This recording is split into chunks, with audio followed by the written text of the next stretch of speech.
Hi my friends, welcome back to Shani classes. First of all good evening to everyone. सभी को शुभ संध्या मेरी तरफ से। आज आइए, आपका टाइम हो चुका है, बज रहे हैं शाम के 8। मैं डेली क्लास आपकी 8 बजे ही लूँगी। अभी फ़िलहाल हम शुरुआत कर रहे हैं। आज ये पहली क्लास है, मतलब एज अ सब्जेक्ट के तौर पर। मैंने कल से आपके स्टार्टिंग की है 14 जैन से। ये 2023 के आपके सब्जेक्ट का पहला है। मैंने 8th चैप्टर को, मतलब 8th पेपर को उठाया है। आपका सबसे लास्ट पेपर कंप्यूटर का है, वहाँ से मैंने स्टार्टिंग के लिए स्टार्ट किया हुआ है कि कुछ सेक्शंस उसके अलग अलग तरीके से। मैं इस बार कोशिश में हूँ कि अपनी भी से पूरी प्लानिंग के हिसाब से आपको हर एक चीज़ें करवाऊँगी, बताऊँगी, बेस्ट से बेस्ट बताऊँगी, पूरा सिलेबस भी कवर करवाऊँगी। जितना भी हो पाएगा उतना मैं अपनी तरफ से बेस्ट करूँगी। लेकिन अगर आप चाहते हैं कि आप पंक्चुअलिटी के साथ हर चीज़ें हों, आपको पढ़ने को मिले, आप जान पाएँ, सोर्सेज आपको अच्छे लगते हैं, बहुत सारी चीज़ें हैं, क्योंकि थर्ड सेमेस्टर आप तीसरी बार मेरे साथ यहाँ पर पढ़ने जा रहे हैं, जानने जा रहे हैं, तो इतना तो एक बिलीव हो ही गया होगा कि हाँ, चीज़ें जेन्युइनली यहाँ पर आपको बताई जा रही हैं जो प्रॉपर तरीके से हैं। फ्रेंड्स, सबके पढ़ाने का, सबके करने का तरीका अलग होता है। सिर्फ आपको ये समझना है कि क्या सोर्स ऑफ कंटेंट आपको समझ में आ रहा है। इस चीज़ को आप बहुत ही क्लैरिटी के साथ समझा करिए। आइए बात करते हैं आज की इस क्लास को। ये है यहाँ पर आपका कंप्यूटर का पेपर, जिसमें हम चैप्टर 1 से स्टार्टिंग करेंगे। आप जुड़े हैं शालिनी के साथ। मैं हूँ शालिनी, आपका यहाँ पर स्वागत कर रही हूँ। अगर आज आप में से कोई भी पहली बार यहाँ पर आया है, अभी भी ये थर्ड सेमेस्टर में, 2 सेमेस्टर शायद आप मेरे टच में नहीं रह पाए, तो प्लीज़ चैनल को सब्सक्राइब करेगा, लाइक शेयर बिल्कुल भी नहीं भूलना है।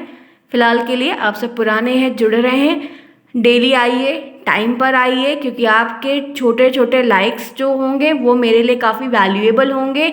डेली आना आपका मेरे लिए पॉजिटिव वाइब्स को क्रिएट करेगा, जिसके लिए मैं आपके लिए एक नया तरोताज़ा तरीके से कुछ ना कुछ डेली करूँगी कि नहीं, बच्चे जब आ रहे हैं तो मैं भी करूँ। As a responsibility of teacher मैं उसको भी निभाऊँगी, बट आपको भी सपोर्ट करना होगा। आइए बढ़ते हैं, फिर चलते हैं आज की इस क्लास में। पूरा वीडियो देखिएगा, पूरा प्रॉपर तरीके से, एक साथ ही। जब एक ही क्लास अभी मैं चलाऊंगी, 2 बिल्कुल नहीं, 3 बिल्कुल नहीं, 4 बिल्कुल नहीं, सिर्फ एक क्लास अभी चलेगी। उसमें आपको समझना है, समय बहुत है, आराम से करेंगे ताकि आपके सारे कोर्सेज भी चलते रहें और एग्ज़ाम तक हम पढ़ते भी रहें। इसीलिए मैंने लेट भी किया कि आपके लिए वो हो जाए कि सब ओवर हो गया है और तमाम चीज़ें नहीं हुई हैं, इसलिए। ठीक है, आइए। पहला जो चैप्टर है वो है सूचना एवं संप्रेषण तकनीकी की भूमिका। ये आपके चैप्टर का नेम है। आप सूचना को इंग्लिश में, हिंदी में, सब में जान रहे हैं, इन्फॉर्मेशन।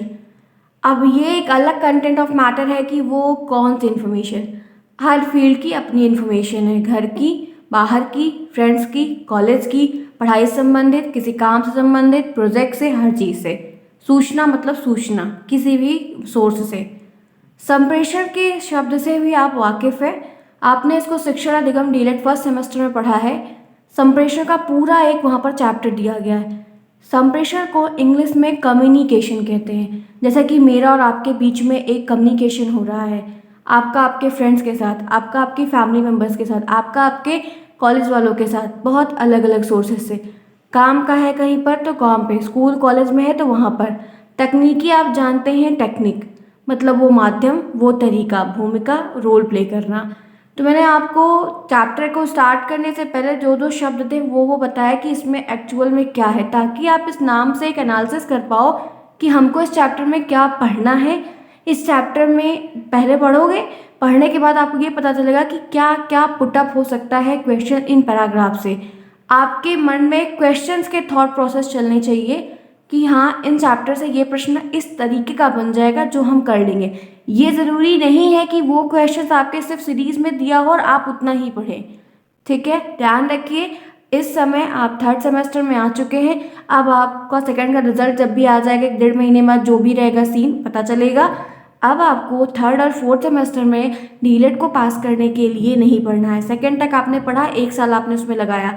ठीक है, अब आपको जितनी भी चीज़ें पढ़नी है वो आपको टेट, सीटेट, सुपर टेट के हिसाब से भी याद करके चलना है, क्योंकि ये सारी चीज़ें उसमें भी आएंगी। क्योंकि आप डीलेट को पास करने के लिए सारी टेक्निक्स, जितना भी कुछ है वो सब कुछ जानते हैं, सब समझ लिए हैं, पूरा एक्सपीरियंस आपको हो चुका है। लेकिन अभी आपको यूपी टेट के बारे में, सी टेट के बारे में, सुपर टेट के बारे में कुछ भी नहीं है। सीटेट का पेपर अब की बार जब दे के आएंगे तो आपको एक्चुअल जो बच्चे भरे होंगे उनको पता चलेगा कि वो एक्चुअल में किस लेवल पर अभी तक पहुंच पाए हैं। तो बहुत अच्छी बात है, जिन्होंने भरा हुआ है ज़रूर से जाइएगा, दीजिएगा, सीखने को मिलेगा, बहुत कुछ जानने को मिलेगा। क्लियर? तो ये सारी बातें मैंने आपको बताई है। अब आगे बढ़ते हैं इसी के साथ, एक एक पॉइंट को पढ़ेंगे, एक एक पैराग्राफ को क्लियर करेंगे।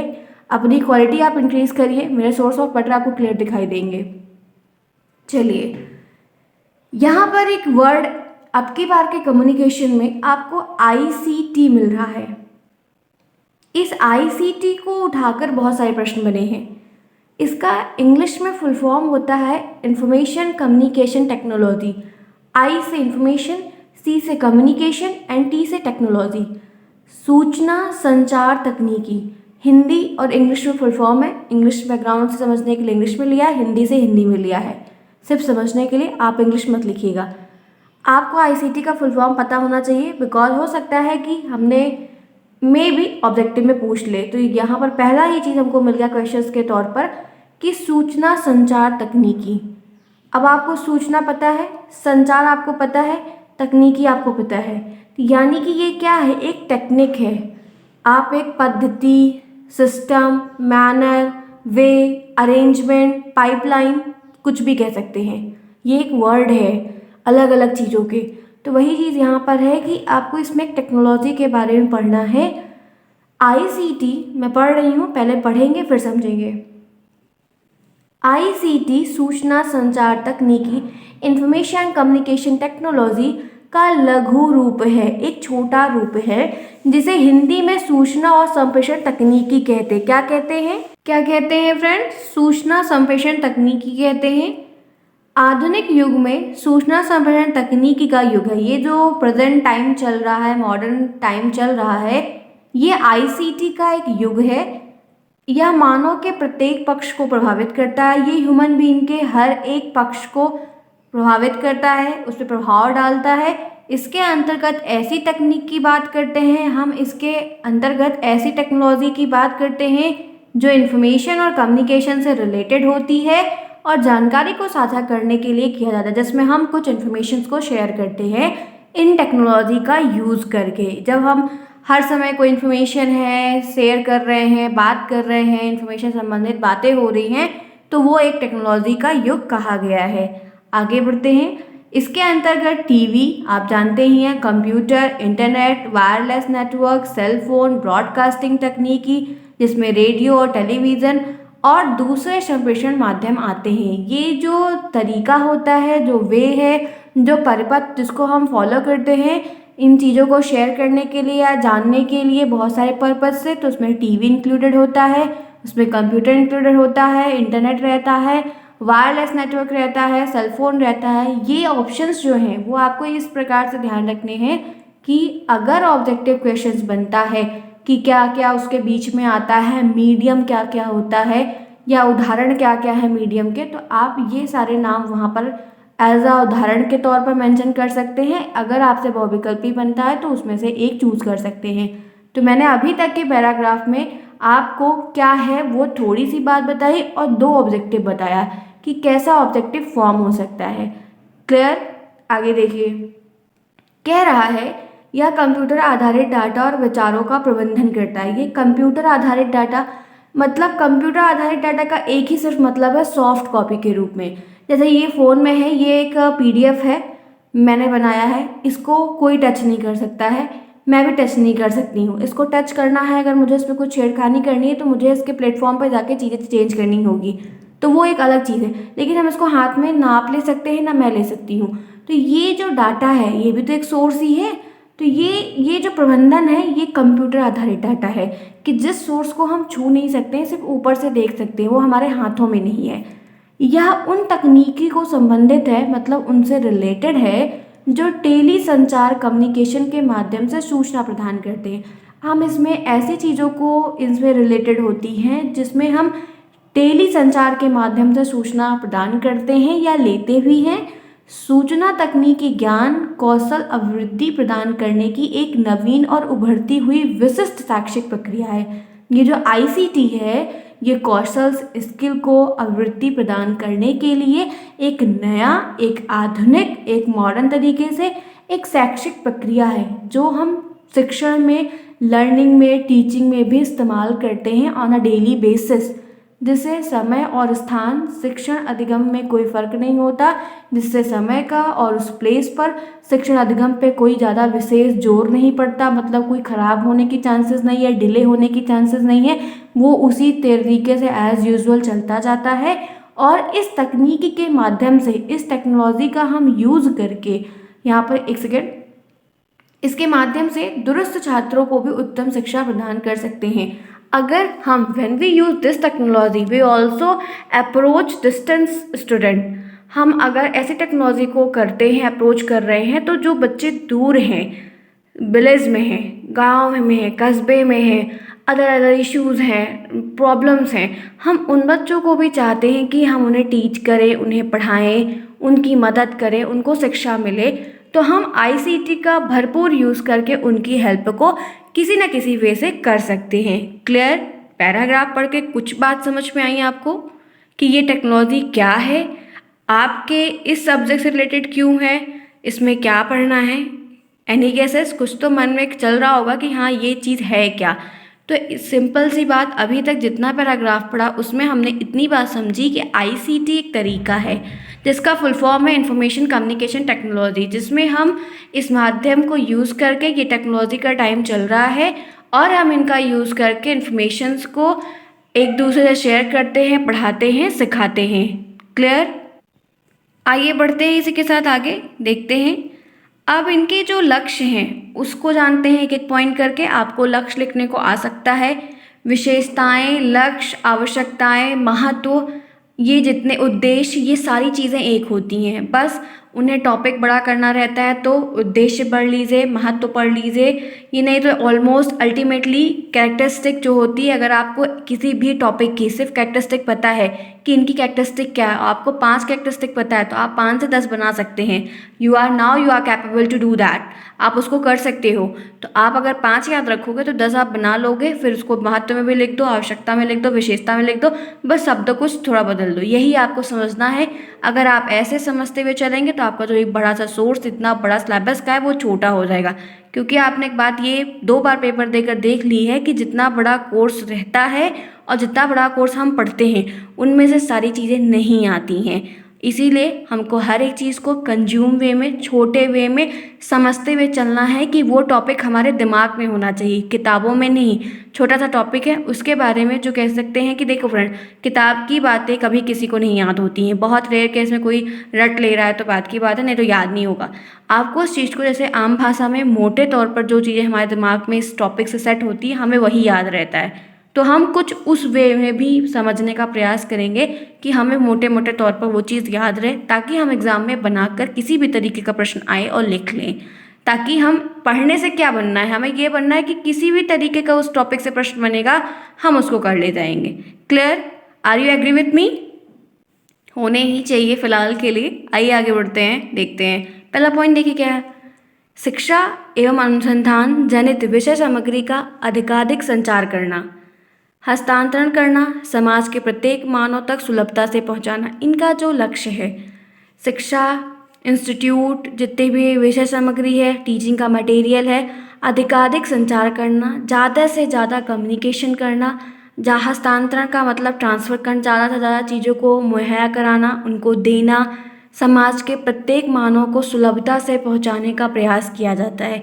बस फ़र्क इतना है कि ये चीज़ें वर्चुअली होती हैं, ताकि उनकी किसी ना किसी, जब कोई हेल्प नहीं हो रही है तो वर्चुअली ही सही वही हो जाए, उससे ही विकास हो जाए। क्लियर? दूसरा पॉइंट, वर्तमान पीढ़ी को साइबर शिक्षा वाले युग में प्रतिस्थापित करने के लिए जिससे छात्र अपने कंप्यूटर पर ऑनलाइन शिक्षा प्राप्त कर सकें। पहले क्या था, साइबर तो पहले था लेकिन पढ़ाई के तौर पर उतना नहीं था, बस कुछ यूज़ के लिए, कुछ काम के लिए था जो बहुत सब नहीं यूज़ कर, लेकिन आज तो सब यूज़ कर रहे हैं और कोविड के बाद से और ज़्यादा यूज़ कर रहे हैं। तो जो प्रेजेंट टाइम की जो जनरेशन चल रही है उसको इन सब चीज़ों से, जो साइबर की शिक्षा चल रही थी उस वाले युग से चेंज करने के लिए हम छात्र और अपने कंप्यूटर को ऑनलाइन यूज़ करके हम बच्चों को शिक्षा प्रोवाइड कर सकते हैं आईसीटी के तरीके से। क्योंकि इस टेक्नोलॉजी के माध्यम से हम उन तक पहुंच सकते हैं, उन तक जुड़ सकते हैं, वो हमसे जुड़ सकते हैं और हम उन चीज़ों को सिखा सकते हैं। अगर जैसे ये कोर्स चल रहा है तो ये यूपी डीएलएड का कोर्स है। अब यूपी में इतने सारे ज़िले आते हैं तो मैं सबको तो वैसे बुला कर नहीं कर सकती, या ऑफलाइन कोचिंग करूँ या कुछ भी करूँ तो वो सारे बच्चे नहीं आ सकते हैं ना। तो वही चीज़ यहाँ पर आपको ध्यान रखनी है कि मेरी अप्रोच कहाँ तक जा रही है, मैं उन बच्चों को कनेक्ट कर पा रही हूँ कि नहीं कर पा रही हूँ, मैंने कहाँ तक कोशिश की है। एक ज़रिए थे, तो ये भी एक टेक्नोलॉजी है जिसका मैं भी यूज़ कर रही हूँ, जिसमें आप भी पार्टिसिपेंट हैं। क्लियर? आगे बढ़ते हैं 2 पॉइंट। तीसरा है राष्ट्रीय संस्थानों में जैसे इसरो, एनसीईआरटी, इग्न्यू आदि के शैक्षिक कार्यक्रम का जनसंचार करना। जी हाँ, जैसे सैटेलाइट वगैरह लॉन्च होती है तो आप भी घर बैठे देखते हैं कि नहीं देखते हैं, होते हैं कि नहीं, बिल्कुल देखा है। एनसीईआरटी का कोई कार्यक्रम हो रहा है, कोई न्यूज़ आ रही है, नई एजुकेशन पॉलिसी आ रही है, कोई भी चीज़ें आ रही हैं तो उनके बारे में सारी इन्फॉर्मेशन, पहले वो जो भी चीज़ें होती है पास होता है, बातें होती हैं, चर्चा होती है, फिर उसके बाद वो सारी चीज़ें पब्लिकली शेयर की जाती है। तो उन सब के बारे में पूरा मैनिफेस्टो, तमाम चीज़ें होती हैं, वो कैसे मिलती हैं, तो आपको इन्हीं सारे माध्यमों से वो क्लियर तरीके से मिल पाती हैं, जिसके तरीके से सभी जान पाते हैं, सबके पास वो चीज़ आ जाती है। फोर्थ देखिए, पारंपरिक पारंपरिक पुस्तकालय के स्थान पर डिजिटल, जो एक पहले लाइब्रेरी वगैरह हर ज़िले में होती थी, फ्री लाइब्रेरी होती थी, ओपन सोर्स होता था, आप वहाँ पर जाके जो है कार्ड बनवाओ, पढ़ो, वो भी एक तरीका था। लेकिन आज वही चीज़ जो है डिजिटली तौर पर चेंज हो गई है। डिजिटल लाइब्रेरी भी होती है, बहुत सारी ऐसी लाइब्रेरियाँ, ऐप हैं, बहुत कुछ हैं जिनमें आप ऑनलाइन एनरोलमेंट करवाओ और जो मन में आए वो बुक वहाँ से आप लेके इशू करके पढ़ सकते हो। ऐसा भी सिस्टम है प्रेजेंट टाइम में। आगे देखते हैं नेक्स्ट पॉइंट यहाँ पर क्या है। 5th पॉइंट यहाँ पर है राष्ट्र के आर्थिक विकास में सहायता देने के लिए ई-कॉमर्स, ईमेल, ई इंक, एटीएम, क्रेडिट कार्ड आदि के अधिकाधिक प्रचलित करने के आर्थिक नींव मजबूत करना। अब ये ज़रूरी नहीं है कि हम इस आईसीटी का प्रयोग सिर्फ और सिर्फ शिक्षा के ही मतलब सेक्टर में करें, हम इनको हर जगह, क्योंकि पहले जब हमने पढ़ा तो उसमें ये बात बोली गई कि ये मानव के हर पक्ष को प्रभावित करता है। तो हर पक्ष को सिर्फ शिक्षा में ही मानव नहीं आएंगे, बच्चे मानव में आ रहे हैं, लेकिन जो बड़े हैं, जो काम कर रहे हैं, उनकी पढ़ाई ओवर हो चुकी है, तो वो कैसे?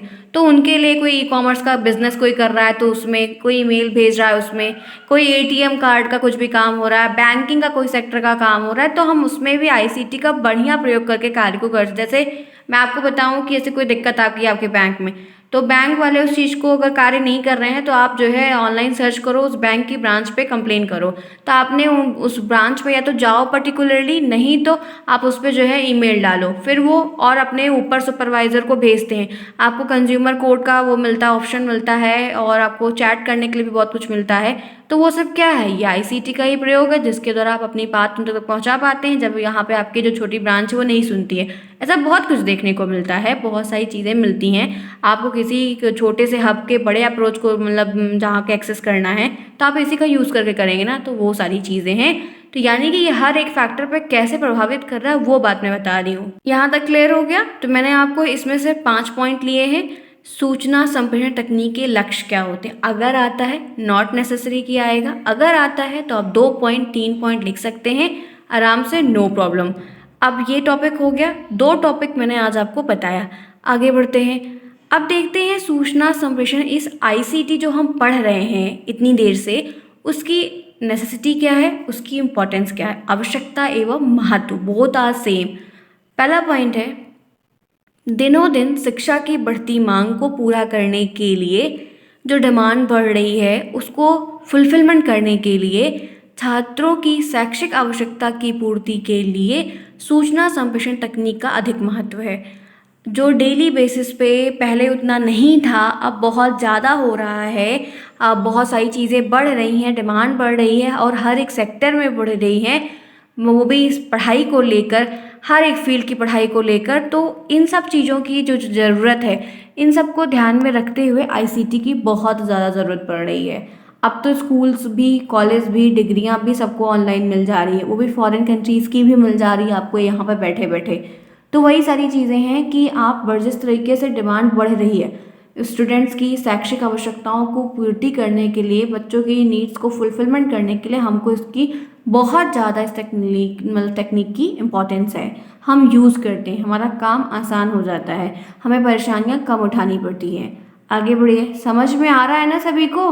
जिन्होंने क्लास को नहीं लाइक किया है, फर्स्टली आप जाइए, जल्दी जल्दी फटाफट लाइक करके आइए। चलिए आपके लिए क्लासेस हो रही हैं तो आपका ये भी काम बनता है। और कोशिश करिए कि आप थर्ड में मेरे साथ यहाँ पर आ रहे हैं, तो मैं इस चीज़ को ना कहूँ आपसे बार बार, क्योंकि मैं पढ़ाने पे हूँ तो आपको वो चीज़ बिना कहे करनी होगी। तो पहला पॉइंट हो गया। आगे बढ़ते हैं, नेक्स्ट देखते हैं। आगे बढ़ते हैं, चलते हैं, देखते हैं दूसरा पॉइंट। देखिए, सूचना संप्रेषण तकनीकी छात्रों की योग्यताओं के अनुसार पाठ्य सामग्री को उनके पास पहुंचाने का एक अच्छा उपकरण, उपकरण मतलब डिवाइस है। मतलब ये एक ऐसी टेक्नोलॉजी है जो जिस बच्चे में किसी खास चीज़ को लेकर किसी चीज़ की योग्यता अगर है, मैथ में है, साइंस में है, किसी साइंटिस्ट के सेक्टर में है, आईटी के सेक्टर में, मैकेनिकल में है, किसी भी सेक्टर में है, तो उस चीज़ के लिए जो उसका एक कैरिकुलम होगा, सिलेबस होगा, जो सोर्स होगा, उस तक आपको पहुंचना, वो आप तक पहुंच जाए, उसके लिए एक बहुत ही अच्छा ये साधन है, जिसके वजह से आप उस चीज़ को बहुत आसानी एक्सेस कर सकते हैं। पहला पॉइंट तो ये बताया गया। फिर तीसरा कह रहा है कि सूचना संप्रेषण तकनीकी का व्यापक उपयोग शिक्षण अधिगम प्रक्रिया को सरल और सुबोध बनाने के लिए किया जा रहा है।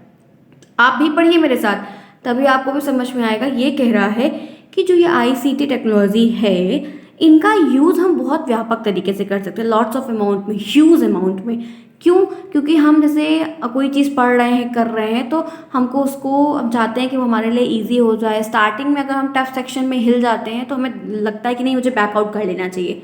लेकिन अगर आसान लगता है तो हम धीरे धीरे एक स्टेप बढ़ते जाते हैं। उसी तरीके से ये इतना व्यापक इसका यूज़ हम कर सकते हैं कि जिससे हमारी जो शिक्षण अधिगम की प्रक्रिया है वो प्रोसेस आसान हो जाए, सरल हो जाए, इजी हो जाए, हम कम्युनिकेट कर पाएँ, हम समझ पाएँ, फिर हम आगे बढ़ते जाते हैं। तो कहीं ना कहीं आईसीटी आपको इस पहलू में भी बहुत मदद करता है कि आप जो चीज़ पढ़ना चाह रहे हैं, करना चाह रहे हैं, वो आपके लिए आसान बन रही है।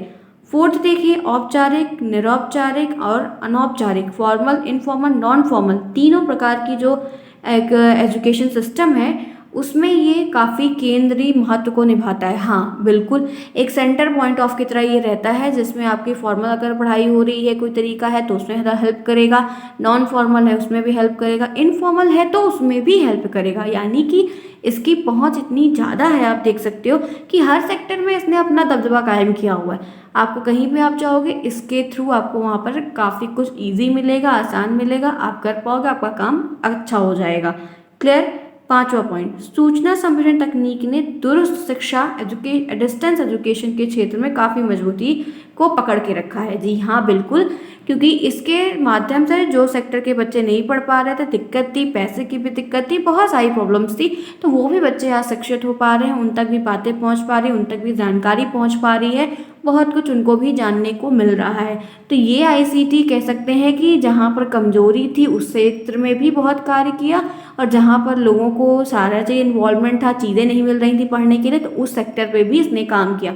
तो एक प्रकार से कुल मिलाकर इसने अपना एक बेस्ट रोल प्ले किया कि हर पहलुओं पर जाकर अपने ध्यान में रखकर जितनी मदद कर पाया उतना कर पाया, और हमारे लिए भी चीज़ें आसान हो गई।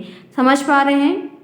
ये टेक्नोलॉजी समझ रहे हैं, इन्फॉर्मेशन शेयर हो रही है, इन्फॉर्मेशंस आपको मिल रही है, आप पढ़ रहे हो, कार्य कर रहे हो, कोई बिजनेस कर रहा है, कोई बातें कर रहा है, कोई कुछ भी कर रहा है, सबका अपना है, लेकिन टेक्नोलॉजी एक ही है।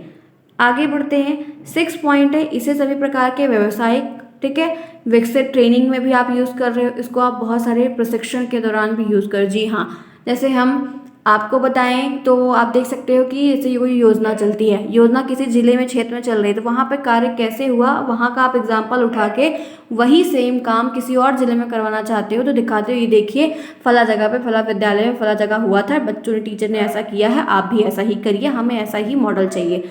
तो वो सब कैसे हुआ? प्रशिक्षण दिया गया, टीचर्स को ट्रेनिंग दी जा रही है, बच्चों को ट्रेनिंग दी जा रही है, तो कुछ ना कुछ एग्जाम्पल दिखाए जाते हैं, तो एग्जाम्पल वहाँ से रिकॉर्ड। आपने कभी सोचा है कि कोई प्रशासनिक अधिकारी जब आता है, या कोई स्कूल में कार्यक्रम होता है, या कहीं कुछ भी होता है, सरकार कोई योजना का कार्य करवाती है, तो वहाँ पे मीडिया रिपोर्टर पहुँचते, तो मीडिया रिपोर्टर तो पेपर में छापते हैं, लेकिन उनके खुद के व्यक्तिगत रहते हैं जो उस क्लिपिंग को कैप्चर करते हैं। वो क्यों करते हैं? क्योंकि उनको सरकार को भी देना पड़ता है। दूसरी बात, अगर उनको किसी और को कहीं पर लागू करवाना, यही चीज़ करवाना है, उसी सेम चीज़ दूसरे जिले में करवाना है, तो वो चीज़ वहाँ पर एज एग्जाम्पल के तौर पर दिखाने के लिए वो चीज़ ली जाती है। ली जाती ही नहीं ली जाती है। तो वही सेम चीज़ है कि ट्रेनिंग में भी काफ़ी ज़्यादा इसने अपना कार्य किया है।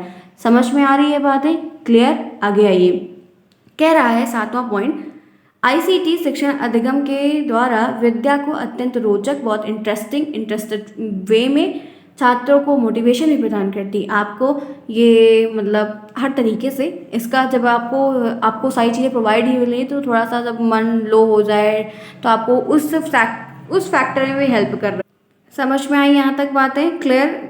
आओ 8th आ जाओ। सूचना संप्रेषण तकनीक के द्वारा छात्रों के अधिगम को परमानेंट स्थायी बनाया जा रहा है। हाँ बिल्कुल, क्योंकि वो हमारे पास है सोर्स, हम बार बार एक्सेस कर ले रहे हैं, पढ़ ले रहे हैं, जान ले रहे हैं, तो वो चीज़ें हमारे परमानेंट होती ही जा रही है। क्योंकि हम किसी चीज़ को एक चीज़ को 10 बार पढ़ लो तो आ ही जाएगा ना आखिरकार, तो वो चीज़ें हैं। 9th यहाँ पर क्या कह रहा है देखिए आप लोग। 9th कह रहा है कि इस टेक्नोलॉजी का यूज़ करके महत्व जनसाधारण को सामान्य शिक्षा प्रदान करने में अत्यधिक हेल्प कर रही है। जैसे जनसाधारण बहुत सारे, जैसे कि वो जन शिक्षा चलती है कि नहीं चलती है, जिसमें हर वर्ग के लोग बैठ के पढ़ते हैं, जो अनपढ़ हैं वो भी नहीं पढ़े हैं, तो उन सेक्टर पर भी काफ़ी हेल्प कर रहा है ये। 10th पॉइंट है सूचना संप्रेषण तकनीकी छात्रों के ध्यान के केंद्रीकरण के लिए अधिक उपयोगी। आप चाहते हैं कि बच्चे अटेंशन के साथ चीज़ों को समझें, पढ़ें, तो उसमें भी काफ़ी ये बहुत ज़्यादा मतलब कह सकते हैं कि अच्छा रोल प्ले किया है और सीखने में मदद कर रहा है। आपने इतने सारे पॉइंट्स को पढ़ा, समझ में आया आप सभी को या नहीं? मुझे उम्मीद है कि समझ में आएगा। एक बार नहीं आता है तो दोबारा आप वीडियोस देख लीजिए। दिन भर में एक ही होगी फिलहाल, अभी बाद में हम करेंगे, लेकिन अभी फ़िलहाल एक ही है। तो अगर नहीं समझ में आया है एक बार में तो आप दोबारा आके देख लीजिए, प्लेलिस्ट बन जाएगी हर एक सब्जेक्ट की, जैसे जैसे सब्जेक्ट बनेगा, ठीक है। तो ये सारी बातें थी जो मैंने आपको यहाँ पर शेयर की, बताई कि आखिर हम क्या पढ़ रहे हैं, क्या इंपॉर्टेंस है, क्या आवश्यकता है इनकी। क्लियर? आइए बढ़ते हैं फिर आगे। एक लास्ट टॉपिक है आज का, वो भी देख लेते हैं। आपकी ये आधे घंटे की क्लास हो रही है, प्रॉपर तरीके से देखिए, समझिए, आपके लिए ज़्यादा अच्छा रहेगा हर एक चीज़ को। टॉपिक है सूचना संप्रेषण तकनीक की भूमिका, रोल क्या है इनका। पहला पॉइंट, आमने सामने परामर्श प्रदान करना, फेस टू फेस काउंसलिंग, बहुत अच्छा है। इससे क्या होता है कि जैसे ऑनलाइन क्लास चल रही है तो टीचर उधर से एक्सेस है, बच्चे इधर से, तो वो भी अच्छा हो गया ना, बहुत अच्छा हो गया उस फैक्टर में। टेलीफोन के द्वारा हाँ बिल्कुल है, आप बातें कर पा रहे हो, कोई बहुत दूर कोई है तो टेलीफोन से बात हो जाए तब भी लगता है कि हाँ वो पास में ही है, चाहे वो भाई हो, बहन हो, कोई भी हो। पत्रों के द्वारा परामर्श देना, हाँ ये भी एक तरीका था। लेटर ये जरूरी नहीं कि वो डाक वाला, नहीं, मेल करना। मतलब पाठ्य पुस्तकों और अन्य पुस्तकों के द्वारा बहुत सारी आपको ऑनलाइन बुक्स मिलती है। आप बहुत सारे नॉवेल्स हैं, मैं बहुत सारे नॉवेल्स ऐसे ही पढ़ती हूँ, बहुत सारे ऐसे हैं जो नहीं मिल पा रहे हैं, काफ़ी कॉस्टली पड़ जाते हैं, क्योंकि बहुत सारे खरीद लेते हैं तो बहुत सारे नहीं मिल पा रहा, तो ऑनलाइन ही रीड कर लेते हैं, पढ़ लेते हैं खोल कर। तो लैपटॉप में, मोबाइल में, कहीं भी अगर आपको पढ़ने का शौक है तो आप आराम से कर सकते हो। आपको सुनने के लिए, ऑडियो विजुअल के लिए कैसेट का भी काफ़ी बढ़िया यूज़ है। सुनने से बहुत सारी चीज़ें होती हैं। पहले वो रेडियो होता था तो लोग सुनते ही थे, कहाँ देखते थे। ब्रॉडकास्टिंग के तरीके से भी आपको हेल्प मिल रही है, बहुत लॉट्स ऑफ ह्यूज अमाउंट में सोर्सेज मिल रहा है आपको। डिजिटल लाइब्रेरी के हेल्प आप उठा पा रहे हो इसकी वजह से। लाइब्रेरी बनी हुई है, जैसा कि मैंने आपको बताया कि बहुत सारे ऐप हैं, ऑनलाइन से पे करना पड़ता है, मंथली का रिचार्ज करना पड़ता है और आपको बुक्स मिलती है, आप कोई बुक खोल के पढ़ सकते हो। आपको ऐसे न्यूज़ का भी बहुत सारा ऐप है, बहुत कुछ है, ठीक है, ऐप बहुत सारे हैं। कंप्यूटर शिक्षा भी बहुत हेल्प मिल रही है आपको, इंटरटेनमेंट हो रहा है हर बच्चे के लिए भी। अब तो छोटे बच्चों के लिए भी सारी चीज़ें हैं। अब पहले खिलौने आते हैं, अभी भी आते हैं, तो आप ले आओ, 1 2 बोले, बच्चा सीखे, इससे अच्छा है कि प्ले कर दो, ठीक है। बस यही, मोबाइल का एडिक्शन मत दो, टीवी का भी दे दोगे तो चलेगा, क्योंकि दूरी डिस्टेंस है जिन्हें आंखों पे असर पड़ेगा। फिर शैक्षिक पर्यटन के लिए भी काफ़ी हेल्प है। प्रत्याचार की शिक्षा के कार्यक्रम में बहुत ज़्यादा हेल्प करता है। मुक्त शिक्षा के लिए सबसे ज़्यादा ओपन यूनिवर्सिटी के कार्यक्रम को बढ़कर आगे चलाने के लिए, बताने के लिए बहुत इंपॉर्टेंट है। उसके बाद ये ओपन स्कूल के सिस्टम्स में हर चीज़ की हेल्प कर रहा है, डिस्टेंस कैंपस में हेल्प कर रहा है, फ्री एजुकेशन में बहुत अच्छी हेल्प हो रही है। मल्टीमीडिया सिस्टम से आप पढ़ाना चाह रहे हो, काफ़ी टेक्नोलॉजी का यूज़ करना चाह रहे हो, हर पहलुओं में हर बच्चे का विकास चाह रहे हो, तो बहुत जगह आप इनकी हेल्प लेकर कार्य को कर सकते हैं। Clear friends? तो चलिए, आज की क्लास हुई ओवर यहीं तक। मैंने बताया कि कहाँ आप यूज़ कर सकते हो, आवश्यकता क्या है, लक्ष्य क्या है, और जो हमने टॉपिक पढ़ी उनका रोल, भूमिका, क्या क्या चीज़ें हैं, सारी शेयर की। हो सकता है कि आप में से बहुत सारे लोग को ये बात अभी एक बार में नहीं आएगी, तो पूरा वीडियो पड़ा हुआ है रहेगा, आप आराम से देखकर उसको एक्सेस कर सकते। ठीक है फ्रेंड्स, फिर करते हैं आज की इस क्लास को ओवर। आपके ऐसे ही आधे आधे घंटे, 35 मिनट, 25 जैसा भी टॉपिक रहेगा उस हिसाब से आपकी क्लासेस होंगी प्रॉपर तरीके से। और कोशिश इस बार की रहेगी कि थोड़ा यूनिक तरीके से पढ़ाने का प्रयास करूं, कि आपको बेस्ट से बेस्ट शॉर्ट टर्म में दिखाऊं, ताकि वो चीज़ें आपको उतनी ह्यूज ना लगे और आप उसको याद कर पाओ जितना हमारे पेपर में आता है। तो अब की बार का एक नया पैटर्न मैं करूंगी जिस हिसाब से, लेकिन आपको सपोर्ट करना होगा। आपके सपोर्ट के बिना ये कार्य उतने मोटिवेशन तरीके से फिर नहीं हो पाएगा। चलिए फ्रेंड्स, कैसी रही क्लास ज़रूर अपना एक फीडबैक देकर बताइएगा। जिन्होंने क्लास को नहीं लाइक किया है लाइक भी करिएगा। मिलते हैं फिर कल हम शाम को 8 बजे, एक नया टॉपिक रहेगा।